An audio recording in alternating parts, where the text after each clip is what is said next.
fiction, science fiction, horror, fantasy, crime, LGBT, thriller. You have now entered the House of Mystery with your hosts, Eric Shapiro, David North Martino, John Copenhaver, and Al Warren.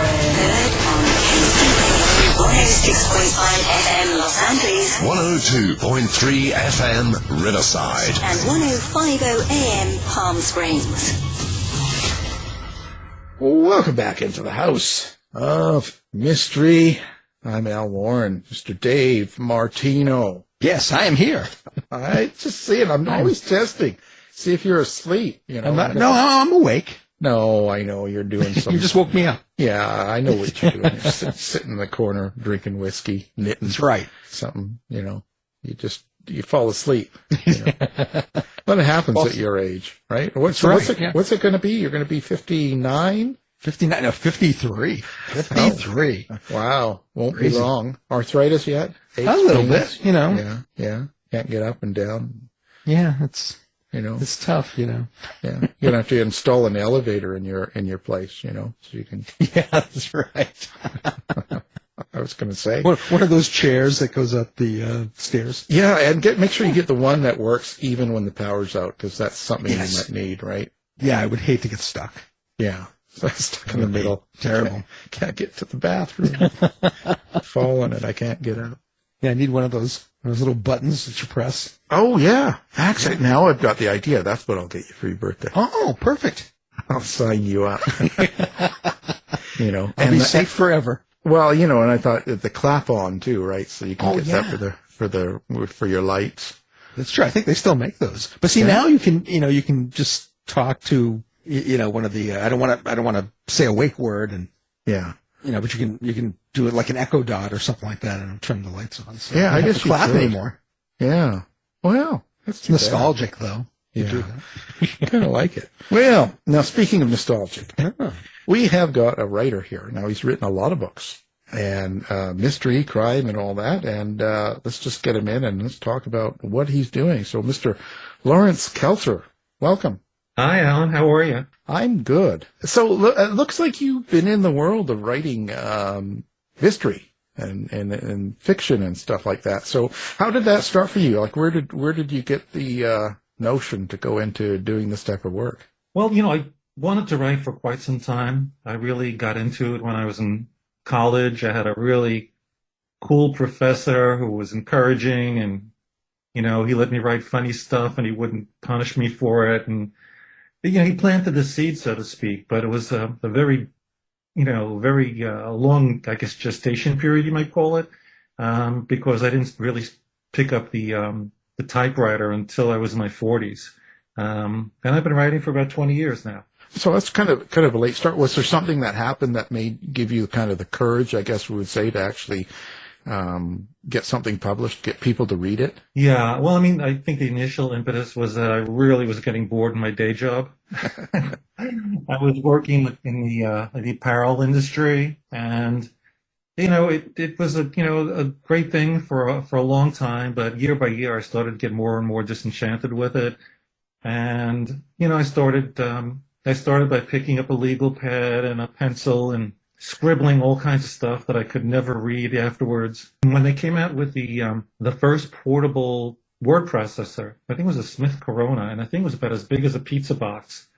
And I lived on Long Island. I worked in the city, and I would take this pizza box on the train with me every day and squeeze in, make everybody next to me uncomfortable. And I would write for an hour on the way into Manhattan and write for an hour on the way back to Long Island. And, I was driven to do it. I just really wanted to do it. I didn't feel so much that, I wanted people to read my work, but I felt I had a story or stories, and I wanted to start getting them down.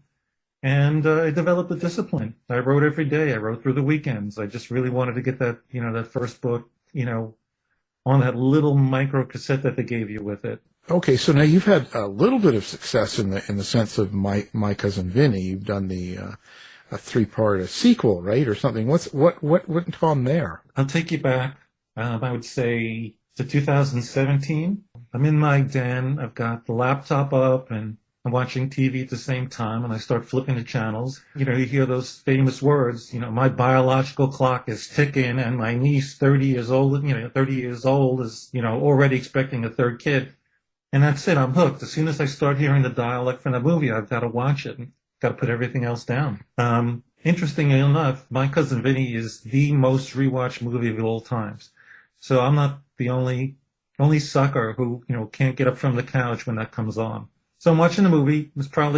I've seen it a dozen times, but I'm laughing just as hard as I did the first time I saw it in the theaters over 20 years ago. And when it was done, I said, as a writer, I think the screenwriter would just love to get a little pat on the back. 20 years since the movie was released. I mean, I'm sure people aren't stopping him in the street and saying, hey, you did a good job.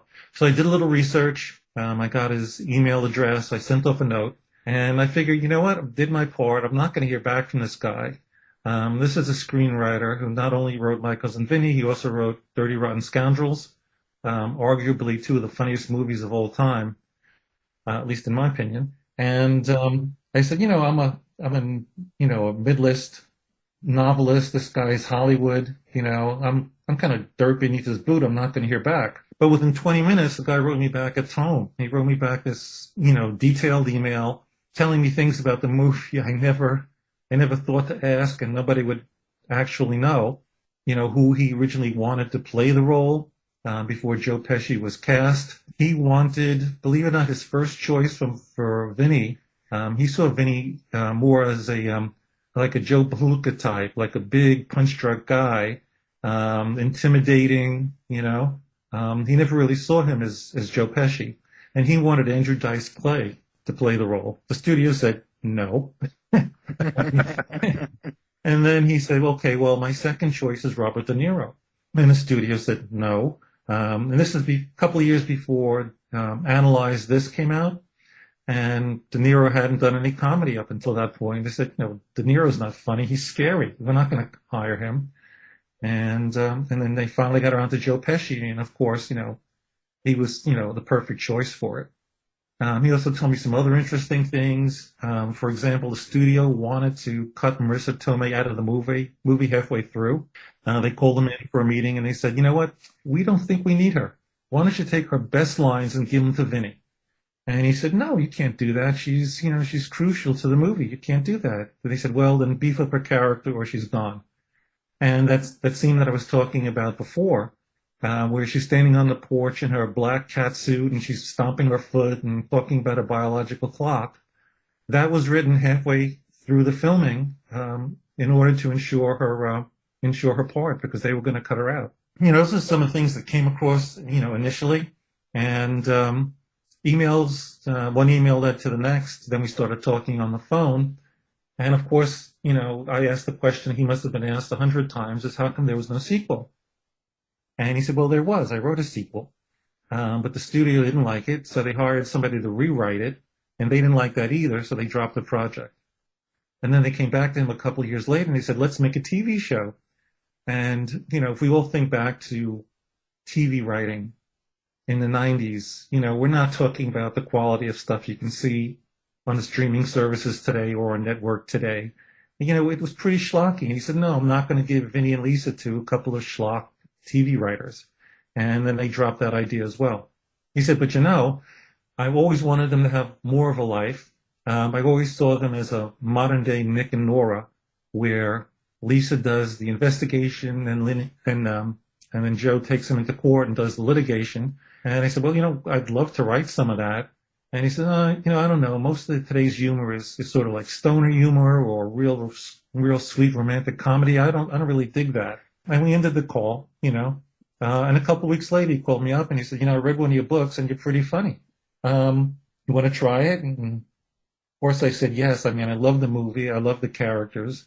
And I have to say, writing that trilogy was the most fun I've ever had sitting behind a keyboard. Yeah, I guess it would be, do you kind of live through the characters then? Like how is it when you're writing? So when you're sitting behind that keyboard and you're writing these characters, do you experience them in your head and mind? Does it run to you like a movie? And like, what's that situation like for you? Yeah, I'm very visual, particularly with the My Cousin Vinny books. I could see them in my head. I could, I took a context from the movie and then I would see them speaking my lines. If they were in a restaurant, I pictured them in a restaurant from the movie, and then I tried to see them banging it out in my story. They always had that romantic little cat and mouse game, that little one-upsmanship where they're, trying to get over on each other, but not to be mean, more to play with each other. So I always had that in mind, that they would never, they always, had this wordplay. They were always dueling, but never to hurt one another, really just to, either have fun or to push a point. Well, did you have to get permission from the studio to do the My Cousin Vinny books, or did the screenwriter retain all the rights? It was a combination of the two. Once we agreed that we wanted to do it, I called my attorney, he called his attorney, then they called the studio, then 5 attorneys later. And they got an agreement. So yeah, it was, we made our contribution to the American legal system. But the studio was pretty easygoing. They wanted certain conditions and they wanted the rights review and they wanted to, do basic things, but they were never really onerous, never really gave me a hard time. And the same was true with the screenwriter. His name is Dale Warner. He's a great guy. He's about my age. Once we agreed to do it and I kind of gave him outlines, he kind of gave me free rein to sculpt the book the way I wanted to. He's a creative guy. He had some ideas and he threw them at me, but most of the story is pretty much out of my imagination. Now let's talk about this book, Man Killer. Now you're saying it kind of came from your writing with the My Cousin Vinny sequels, right? Yes, that's correct. There's a character in the sequel who is who's a gal who's on trial for her life in the second book. She's Vinny's second court case victory, and her sister is the main character in Man Killer. And when I finished writing the trilogy, I said, well, what next? This was so much fun for me. I want to do more. So I came up with a very Lisa-like character, and her name is Gina Marie Cototi. And she's a Brooklyn PI, and she's sharp-witted and funny and feisty, and she comes from a very devout Sicilian family, and they meet for dinner every Sunday without fail. Nobody, never a case where they don't show up for Sunday dinner. It's a tradition. And she's got good old values, and her dad is a retired police sergeant, and, she's very, very into right and wrong, and she's got a great moral compass. Well, so what's it like writing a female lead character? Or do you have any, how do you get around that? Well, I kind of muddle through it, honestly. No. I've been writing female characters for a very long time. My first series, and probably my most successful to date, is based on a character called Stephanie Chalice. It's a 9-book series. And, at the beginning it was a bit of a challenge, and I did get some negative feedback at the very beginning. People, writing and saying, this is not a real woman. This is the male embodiment of the female sexual fantasy. And they were right to some extent, but I eventually rewrote the first book and, tamed it down a little bit. And as I wrote the second and the third, she became more of a real living, breathing woman, as I would believe. And, I've got a lot of practice. I think if you're observant and you're a student of life, you can write men, you can write women. There are plenty of women out there writing male characters and plenty of men writing female characters. And it's like any other skill. You just have to work at it and practice at it, and hopefully eventually you do a good job at it. Well, you mentioned the mandatory Sunday dinner, which is kind of an old Italian thing that I know it used to be done on my dad's side of the family. You had to be there for Sunday dinner. Do you have experience with that, or do you know if that's still a thing? I'm just curious. Oh, it's still a thing. Oh, yeah. Really? Oh yeah. I mean, you'll see it on social media. I mean, there are groups about, Sicilian and proud of it, and Italian and proud of it, or I'm Sicilian and I'm living in New Jersey. There are all kinds of social media groups like that. But, the crux of it is that my wife is Sicilian. And I'm a kid from Brooklyn with a Jewish heritage. And for me, Italian food was, spaghetti and jarred sauce, or SpaghettiOs out of the can, or ravioli out of the can. And that was my experience with, quote unquote Italian or Sicilian food until I met my wife and I was invited for Sunday dinner for the first time.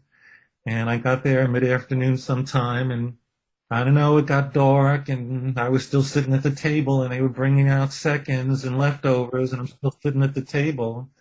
Fortunately at the time I was a skinny kid and I could absorb the calories. But over a lifetime, they've taken their toll. I understand. I'm Italian and Jewish, so I'm all confused. Okay, yeah. So that's, that was a thing. It's definitely still a thing. I couldn't say my wife does it every weekend. I think we're a little bit more, I don't know, progressive than that. But, when the holidays come around, she's, braising meatballs and making brajol and making delicacies, for specific holidays. Like for Easter, as an example, she'll make something called a pizza rustica, which is a sort of a pie with ricotta and sausage and cheese, and it's, just out of this world. It's a minimum of 8,000 calories a slice. And, yeah, I mean, it's definitely still a thing. And you're making me hungry. Yeah. Yeah. So what is the basic idea behind the book? Because you're going to be writing, this is book one, so you've kind of got it in your mind that this is going to be a series. So do you have this kind of outline? Do you kind of have an idea of how many books you want to do with this main character and where you want to go? No, I'm at that age where I can't think that far ahead. I know what I want to do for the second book, and I've started working on it. But I'll write them as long as they're fun to write and people enjoy them. As with the Stephanie Chalice series, that's 9 books long, and I haven't published one recently, but that's not to say that I wouldn't go back and build the series back up again if I came up with some ideas I'd like to put across. Like I said, this is a fun book. It's not a War and Peace. I try to make it as realistic as possible. She is a private eye. I really don't like it when, you read things or you watch things on a screen where the police work they do absolutely makes no sense at all. So, I have a lot of experience writing police procedurals, and, I try to keep it as realistic as possible. I try to keep the plot very, the plot, not the pot. I try to keep the plot very engrossing with a lot of twists and turns and some red herrings. I try to make it as good a thriller or a mystery as I can, but with interjecting a lot of humor. Well, yeah, it keeps it moving, and I guess you got to be selective of where and when you do the humor. You do. It has to be appropriate, and that's a tough job for me. Going back editing where I say to myself, this is just over the top, or how many jokes can you throw in on a page? And then you've got to cut them out. But, the issue is not cutting them out. The issue is, not coming up with good ideas. So if you think you've got a lot of great material, you're way ahead of the game. You can, write a big draft and come back and put the scalpel to it and take out what's unnecessary.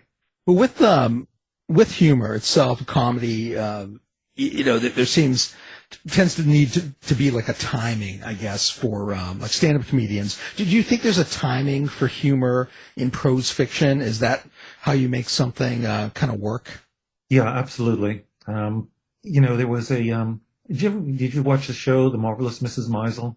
I did not. You did not. Okay, well, she was a stand-up comedian, and it was based loosely, I believe, on the life of Joan Rivers. And there's a segment in one of the episodes where she's fine-tuning a joke.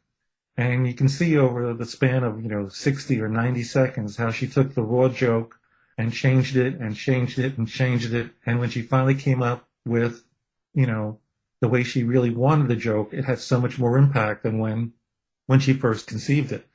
And I think it's the same thing with writing. The joke has to be appropriate. You don't want it the joke to come out of left field where you're in a very tense situation and, somebody farts or something like that. I mean, it's just, it doesn't work. So you try to make it appropriate to the scene, appropriate to the setting. Sometimes you want to use it to relieve tension, which I think is a good thing to do when you've got, the reader so wound up that he's not going to know where to go next. Sometimes the levity will fix things in that situation. But yeah, I mean, I think, humor has its place, but it shouldn't be every place. And I have, critiquers who read the books before I finish them up. My wife is my first editor-in-chief, and I belong to a small critique group, and they read all my stuff, and, they slap me on the wrist when I'm getting, I get out of control. Yeah, I know all about that. So, at the end of the day, do you have a subtext or a meaning, or is there something underlying the entertainment in the story? Can you elaborate on that a little bit? Well, I mean, it might come up organically, or it might be planned. But what is it you want the reader to get out of the book? Is it pure entertainment? I would say it's mostly entertainment. Yeah, it's entertainment. Let's call a spade a spade. A spade a spade. I want the reader to sit down, whether it's for 2 or 3 days or 4 nights or whatever it takes them to read the book. And hopefully, it's, they're going to breeze right through it. I'm not trying to be hody in my books or put in, words that the reader's going to have to go to the dictionary to read to figure out. I want them to breeze through it. I want them to be glued to the page. I want them to keep turning pages. And, when they get to the end, I want them to say, yeah, that was a great experience. I had a lot of fun reading that book. I think there's a lot of good police procedural writers, a lot of good crime writers out there. I like to think I'm pretty good, but possibly what separates me from many of them is my sense of humor. Are you conscious about the violence and how you write it in the book? Yeah, I'm not a gory writer, or an erotic writer. You won't find, unfortunately for some, you won't find sex on the page. It's a lot of build-up and aftermath type of thing. The sex happens, off the page. And the same thing with the violence. There'll be an attack, but I won't go to great lengths to describe how gory and how horrible the body looks, or, they may do a horrible thing, but I'll try to present it in a palatable way. I mean, I've read books where they find the body, and it's been stabbed, and it's been shot, and it's been, it's been slashed and hung, and it's like, come on already. Just kill the victim. Not every murder is a torture. Not every murderer is a psychopath. I think, at some point all that, it gets unbelievable and turns off the reader. Do you really want the reader to say, oh my God, that's disgusting. They stop reading. I got to go get a cup of coffee. I can't get my mind around this one. That's not what I do. Right. Because not every murderer cooks and eats their meat. No, Hannibal, they don't. No. I mean, there's days that they don't feel like it. I'm just saying. Right? I don't know. Well, that's crazy. So now when you're writing this, so did you come up in this particular case, like for instance here, did you come up with your character first and then you decide where you're going to put her and what's going to happen and build the story around her? Or did you have a story and then you put her into the story? I always have the character first. The character may need some fine tuning and some modification as I go along. But I've got a basic construct of what I want the character to be like. The story, there are a lot of very good writers who have to plan the whole thing out from page 1 till the very end. Jeffrey Deaver, as an example, is a guy who'll take months and months to plot his book and fill his office with sticky notes, and then once he figures he's got it plotted all the way through, he'll go in and fill it in. I don't work that way. I won't say I'm completely organic. I mean, there are times where I have to go and make a list of things I need to accomplish between where I am and the end of the book. But I like the story to unfold before me. I feel like I want to be surprised, and if I'm not surprised, how can the reader be surprised? Not everything can be scripted, if you know what I mean. Yeah. Well, in your series books, how do you keep track of continuity? Do you have a series Bible? Do you have tools or a system to keep track of everything? No, I just have a failing memory. And, I really should be a little bit tougher on myself and maybe do that and make a compendium of what this character has done. But I find myself, going back to previous books and rereading them or flipping through them to check out a point before I move forward. Yeah, that's one of my failings. I think some people are probably better about it than I am. In fact, I'm sure there are. But, it's worked out pretty well so far. And, you're always advancing a character. There's always a character arc and a series arc where the character's changing a little bit between the first page and the last page, or their life is changing over a course of several books. And, as long as you're moving them along, it's not, I don't find it that difficult. I don't think I make too many mistakes. I haven't had people write in and say, hey, you made her a lefty in book 3 and now she's a righty. That hasn't happened to me so far. So I guess I still have enough brain cells to keep it going.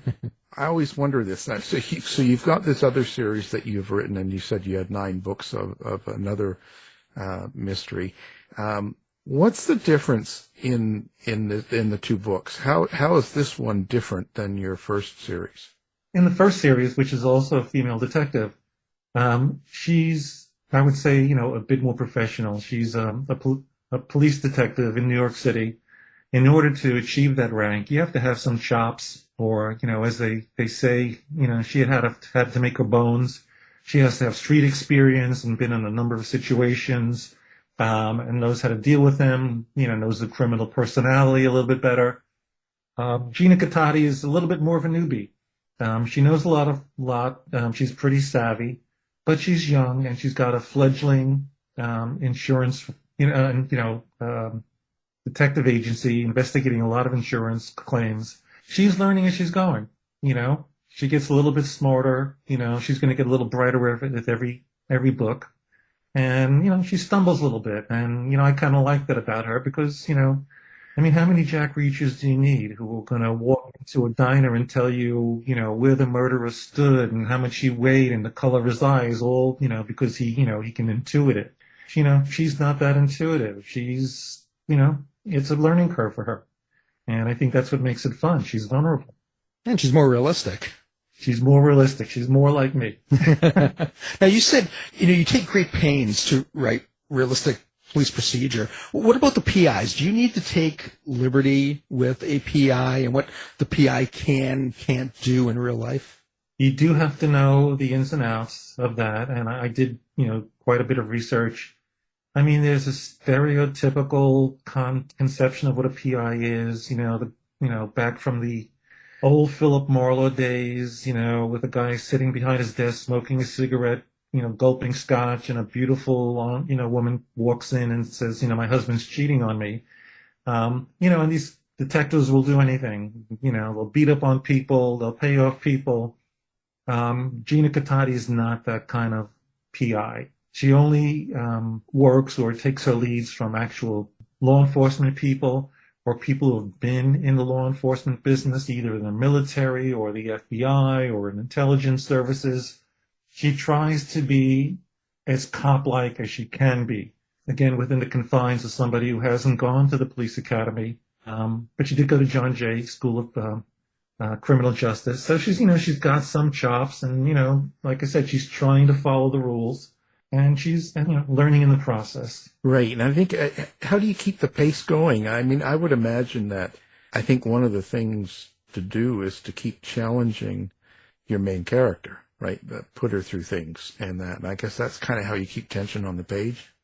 Absolutely. Well, in this book, it starts off, Gina Marie sort of inherited from her dad an absolutely mint 1963 split-window Corvette Stingray. And she is, she's a gearhead, maybe not to the extent of a Lisa Vito, but she knows her cars, and she's, been around this car since her dad was a young man, and she's helped him clean it and detail it and, and rotate the tires and change carburetors. So she knows her stuff. So she's got this prized Corvette, and she lives in this freestanding house in Brooklyn with a long, narrow driveway. And normally what she has to do is she's got to back 2 clunkers out of the way to get the Corvette up the driveway and into the garage located behind the house. But in the opening chapters of the book, she's in a hurry. She stops home for a moment. gets tied up with his sister for a little bit, and as they're doing what they're doing, the Corvette gets ripped off. Now, this isn't the kind of car that you're going to bring to a chop shop and part it out. This is the kind of car that's going to go to an offshore, collector, a guy who's going to pay major dollars for a very rare car. The car was probably $6,000 new in 1963, but today it's worth $250,000. And she gets some leads, and she finds a mobster, if you will. Not so much a mobster, but, a little gangster type who's got this huge warehouse, and he's having people steal Bentleys and Rolls Royce and Lamborghinis, and he's shipping them to Venezuela and all over the world where he can get prime dollar for it. And, she kind of sort of recovers her Corvette, but runs afoul of this thug. And that's when she starts getting into trouble. He says, I want the Corvette back, or I want the money for it. And if you can't, then I don't want to tell you all the ins and outs or give you spoilers, but she gets in one tough situation after the next, and he keeps throwing things in her way that keep her from, getting even or getting ahead. And there are a lot of side characters and side plots that kind of pull her in different directions, and they're woven around the main plot line, but I think I do a decent job of keeping the reader glued and moving forward. Where do you get your side characters, your extra characters? Are they do you pick up people's habits and attitudes and the way they act in real life? Someone you've seen or noticed, or is it all imagination? Now, when you say, do I pick up people, are you talking about being a stalker or? Well, that too. I just thought, if you wanted to get into that, elaborate, I mean, by all means, we'll listen. We won't tell anyone. Yeah, I'm not on broadcast radio, but, I don't think anybody is 100% a person I've seen or met in real life, but more a composite of people that I've met. Take somebody from one walk of life and give them a bit of a different personality trait or a different appearance or a different job. And, then the challenge is to keep that person consistent. Because, you've got, you don't want to have too many characters, but the characters who are key to the plot, well, they have to stay in character. They have, it's not based on anybody I've actually seen or witnessed. So I have to make sure that they keep talking the same talk and, behaving in the same way that they did early on in the book all the way through. So, yeah, it's sort of a hybrid, hybrid characters is what I would call them.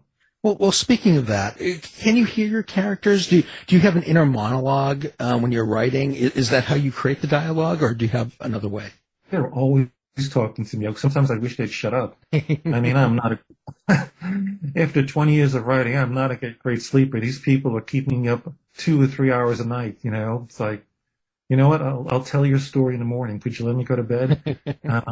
But yeah, I mean, I can hear my characters. I try to visualize them as best I can. I can definitely hear them and try to picture them in, in the situation I've created, which was, sort of as I said before, I create these situations where Cototi is getting into one problem and into another after another. And, in for a penny, in for a pound. Every time she takes one step forward, she takes 2 steps back. I'm creating these scenes or these situations where she's constantly in more and more trouble. And, these characters are floating in and out of her life. So do these characters tell you what to do?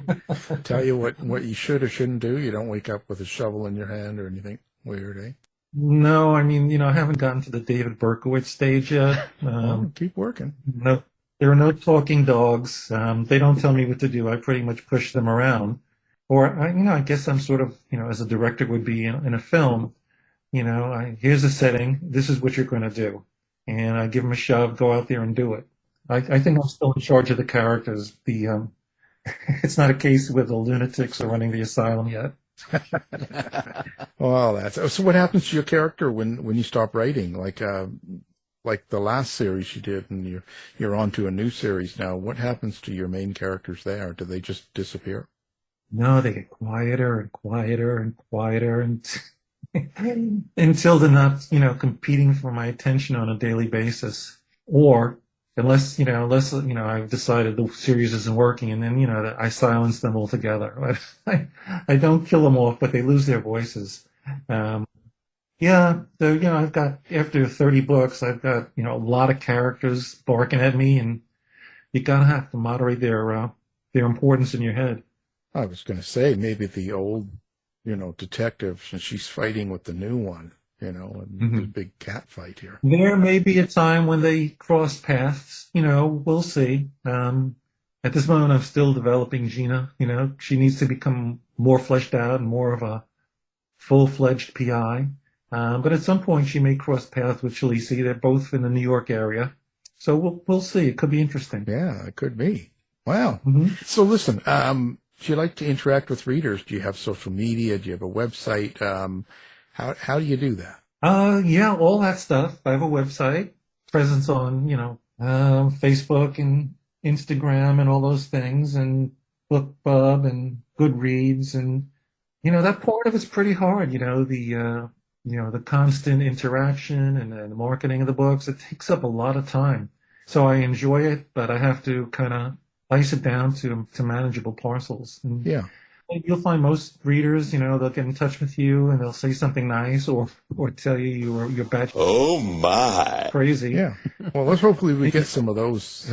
I wrote a book some years back, and the initial chapters involve a Gulfstream jet coming in from Israel, landing in New York, and it's going to crash. And I went to all kinds of trouble and research. I was listening to cockpit records and reading transcripts and reading about the aircraft. And of course, I'm not a pilot, but I thought I did a pretty good job. And one of the first reviews somebody posted on Amazon was, "You know nothing about the Gulfstream aircraft." One of the first reviews. So I wrote back and I said, okay, I thought I did a pretty decent job researching this.